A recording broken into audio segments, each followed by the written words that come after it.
Welcome to the Vegas Insider YouTube channel, and let's not waste any time here. We got Joey Chestnut here with us, the 14-time hot dog eating champion of the world. 14, Joey. Can you believe that number? What's going on? Oh my God. Yeah. 14. It's a lot. I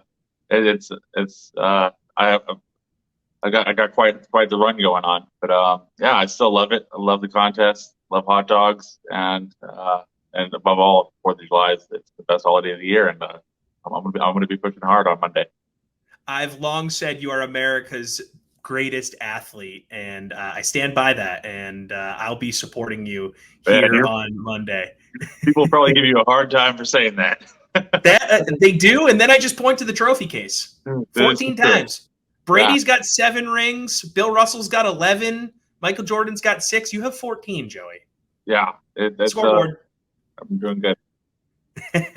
All right, so right now at BetMGM, you are at minus 3,000 to win your 15th hot dog eating contest of your career. How are you feeling 2 days out from the tournament?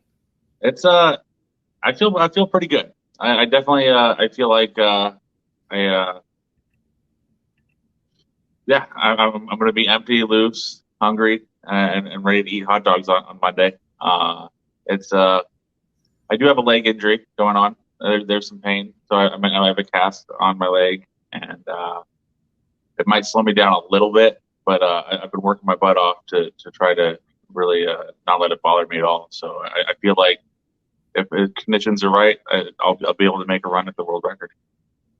So the world record is something that you set last year, if I'm not mistaken, at 76 dogs. This year, your over-under at BetMGM is at 74.5 dogs.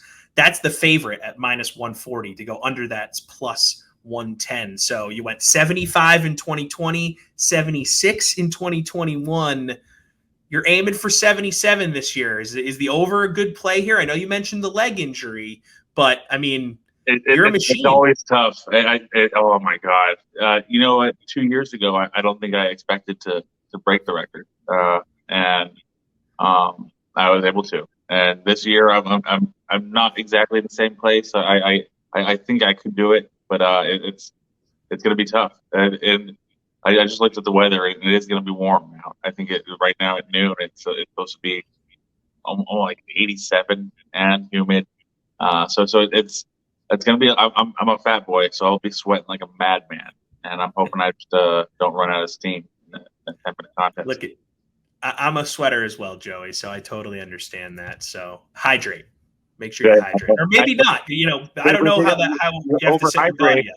Yeah, it's a weird balance. I can't hydrate too much, then it takes away my capacity. It's a weird. I can't. I have to be careful. Yeah, that's a strange balance, I'm sure. So let's get to some listener questions here. The hot dog eating contest fun. Everyone's got questions for you, so let's get right into it. Brad on Twitter and Jake on Instagram, they had a similar question. Do you enjoy eating hot dogs any other day of the year? Like pretty much every day I love them. Yeah. I love going to a baseball game and eating hot dogs. Any kind of sporting event, really. And even at home, I grill them up pretty good. And just raw onions, mustard. That's the best way to do it. Love that. And that answered, you got multiple condiment questions in here. Wondering how you take your dogs when you're not in competition. So it sounds like onion, a little mustard. People are wondering if ketchup is something that you think belongs on a hot dog. Once in a while, once every blue moon, if I'm feeling it, I'm feeling like being a kid again, because ketchup is a kid thing, and but for the most part, I'm not trying to add more calories to the hot dogs because I want to eat more hot dogs. I go to a baseball game, I'm having hot dog and beer, and I'm not adding ketchup on. Makes sense. Tito on Instagram, he wants to know, have you ever felt the urge to throw up mid-contest? And I guess that can be hot dog or any other contest you've been in. It's there's been a couple all right, there's one contest, actually two where I was really fighting the urge to throw up. So most of the time it goes down, it's pretty safe. But there was one time I was eating crab cakes in Delaware, and those things, they had them sitting out for hours. And as soon as I got on stage, I could smell them. And I was like, whoa, this is going to be bad. And my body was rejecting them from the start. and I did end up getting sick after the contest. And then another one was brain tacos.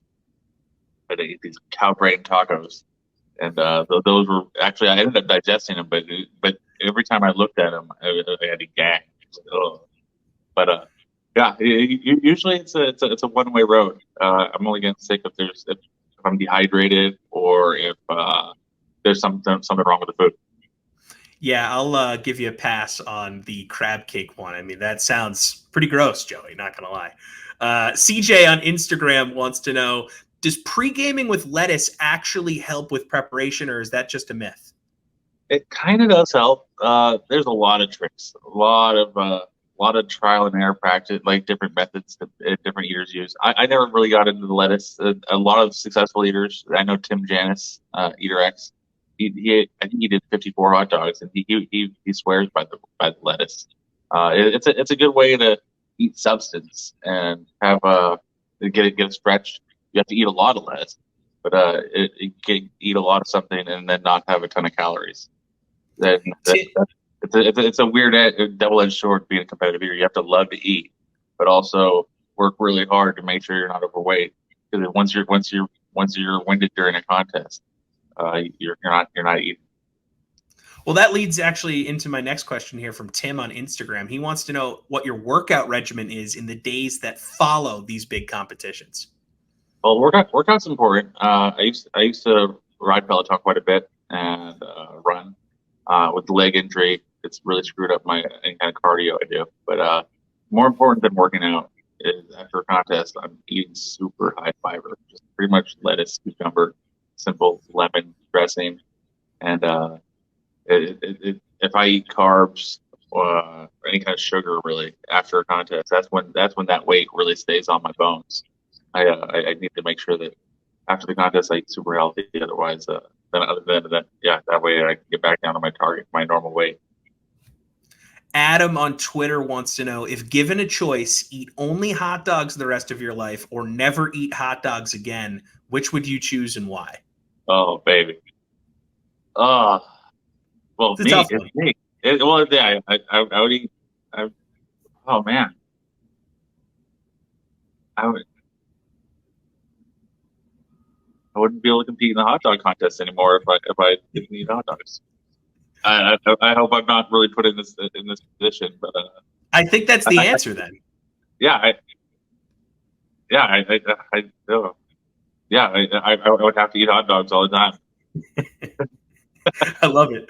All right, Patrick on Instagram wants to know. This one's a little bit, personal, but I've seen you answer this question before. What's the bathroom experience like after the hot dog eating contest? Are you just sprinting right to the John after this thing? No, so I put a lot of work into making sure that I'm really super empty, and so I do a cleanse before the contest, and it makes it easier to digest the food, and so it takes about 4 to 6 hours before I get those runs. Usually I'll be taking a nap, I'll be sleeping, and then I wake up with a look in my eye, and the fireworks are starting, and yeah, it's not just one round. There's multiple rounds, and yeah, it happens. It's the only way. I mean, it's natural. That's called being a human being, right? You can Yeah. only put so much in before you have to have it come out. So, Spencer on Facebook wants to know, do you consider yourself an athlete? And if so, why? Oh, I have to. The amount. Well, first, I mean, the amount of time and energy I put into it, I look at myself as an athlete. But then also the competition aspect and the way I'm pushing my body. We're pushing each other.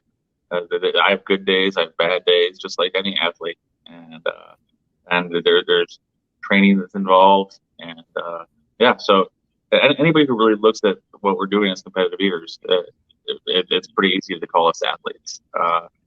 It's but there's always going to be critics. There's going to be haters who are just very negative, and they can, yeah, they know what they can do. It's the internet, Joey. You can tell them what they can do here. No, Oh, I won't put you in that position. they can use their imagination. So Ray on Facebook wants to know, have you ever competed in a freeze pop eating competition? And if so, how do you avoid a brain freeze? I've done freeze pops, but I've done ice cream a couple times and ice cream sandwiches. And dude, it's rough. The ice cream sandwiches, I was squeezing them, and I was squeezing them so hard, and they were so cold, I ended up getting frostbite on my fingers, like literally, like they were blisters. And when I did the ice cream, I did almost 2 gallons of ice cream, and I was shivering. It was like 95-degree heat in Florida, and I was shivering because the cold from the ice cream was just changing my entire body temperature. But Incredible. it's a hard contest. Everything hurts. Everything from your hands to your mouth to your brain freeze. Yeah, I've never done freeze pops, but lots of ice cream. Is that the hardest type of contest to do, cold food, or is super spicy? Like which end of the spectrum do you find the hardest? Oh, I won't even do super spicy. There's been a couple like really like spicy, like ghost pepper chicken wing contests, and Yeah, I'm out on that. well, it's just I've heard really bad stories like because the amount that I can eat, I can you can actually paralyze part of your stomach. Like I know a guy who paralyzed part of his stomach, and his digestive system was never the same after he ate a whole bunch of spicy peppers. So I just I love what I do so much. I'm not going to risk it for spicy contests. Yeah, that's your career, right? Like you're like the professional athlete that can't go out and play pickup basketball in the off season. You got to protect the goods here. You got to protect the stomach. You got to protect the taste buds. Yeah, I put a little bit of thought. I protect a little bit, but I'll definitely I'll pick up some eating challenges during the off season. Love that. All right, so we got one question that was prevailing across the board, Facebook, Instagram, Twitter, and you've answered this many times on the record. Is a hot dog a sandwich? And I know you're on the record saying it is not a sandwich, but I need to press you on this as a journalist. All right. Are you just saying this because if you were to say a hot dog is a sandwich, then that leaves the sandwich champion eating title of the world up for grabs? So by saying that it's not a sandwich, you have the ability to be a champion of two different categories, where if it was a sandwich, that takes that off the board. Like, are you just giving yourself the ability to win more trophies here, Joey?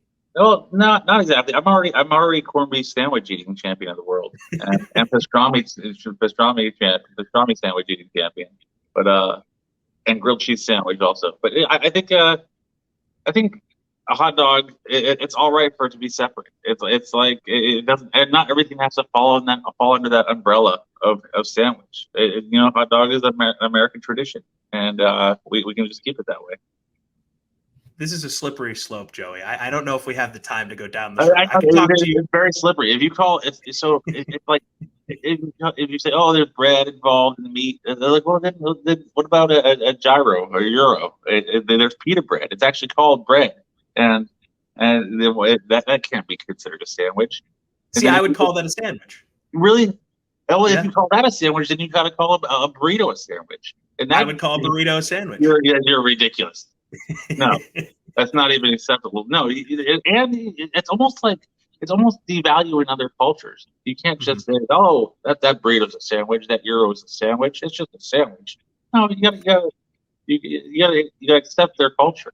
Okay, well, since we're going here, Joey, I'll explain to you my method quick before we go. I consider there to be a sandwich tree, right? And in this tree, there's different branches. You have your breakfast branch, and you get your bagel sandwiches, your egg sandwiches, your breakfast burritos. You have the Mexican branch that has your tacos, your burritos, your quesadillas. You have your traditional deli side where you're getting your Italian subs in there. It's very imperialistic of you to put everything under this tree of sandwich. Well, it's like the tree of life, right? It's just using this same philosophy, but applying it to sandwiches. So there's a cookout side, and we throw our burgers and our hot dogs in there, our sausage sandwiches, whatever you want to do.